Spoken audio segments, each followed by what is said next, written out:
નમસ્તે મિત્રો, મારી વેટ લોસ જર્નીમાં છઠ્ઠા વિડીયોમાં આપનું સૌનું સ્વાગત છે. જ્યારે પણ લોકો વજન ઘટાડવાનું નક્કી કરે છે ત્યારે તેમના મગજમાં મોંઘા ડાયટ પ્લાન, પ્રોટીન પાવડર અને મોંઘા શાકભાજી મગજમાં યાદ આવવા લાગે છે. તો મિત્રો, મેં મારું વજન કોઈ મોંઘી વસ્તુઓ વગર માત્ર ઘરના દેશી શાકાહારી અને ખોરાકથી જ ઘટાડી છે. આજે હું તમને એવા 5 સુપરફૂડ્સ વિશે જણાવીશ જે વજન ઘટાડવાની પ્રોસેસને ફાસ્ટ બનાવી દેશે. પહેલું સુપરફૂડ જુવાર અને બાજરી. ઘણા લોકો મને પૂછે છે કે અવિનાશભાઈ, તમે રોટલી બંધ કરી દીધી? ના મિત્રો, મેં ઘઉંની રોટલી બંધ કરી છે. એની જગ્યાએ હું જુવાર અને બાજરીની રોટલા લઉં છું. બંને અનાજ ગ્લુટેન ફ્રી છે. તેમાં ફાઇબર બહુ વધારે હોય છે, જેનાથી પેટ લાંબો સમય સુધી ભરેલું રહે છે અને વજન ઝડપથી ઉતરે છે. બીજું સુપરફૂડ મખાના.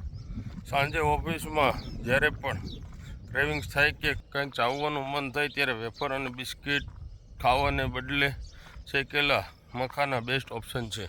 તે કેલરીમાં બહુ ઓછા હોય છે, તે હૃદય માટે ઉત્તમ છે. ત્રીજો સુપરફૂડ ફણગાવેલા કઠોળ. વજન ઘટાડતી વખતે સ્નાયુઓને મજબૂત રાખવા પ્રોટીન બહુ જરૂરી છે.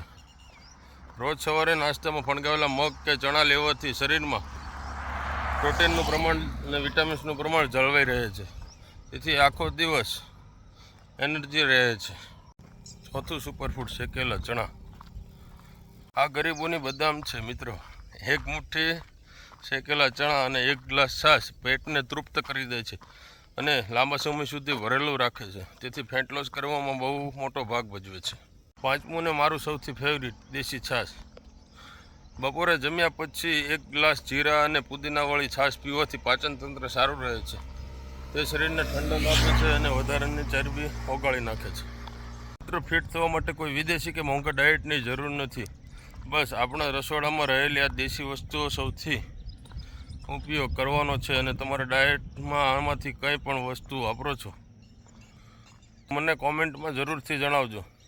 વિડીયોને લાઈક કરજો, ચેનલને સબસ્ક્રાઈબ કરજો અને વિડીયોને શેર કરજો. મળીએ આવતા વિડીયોમાં. Stay healthy, stay fit.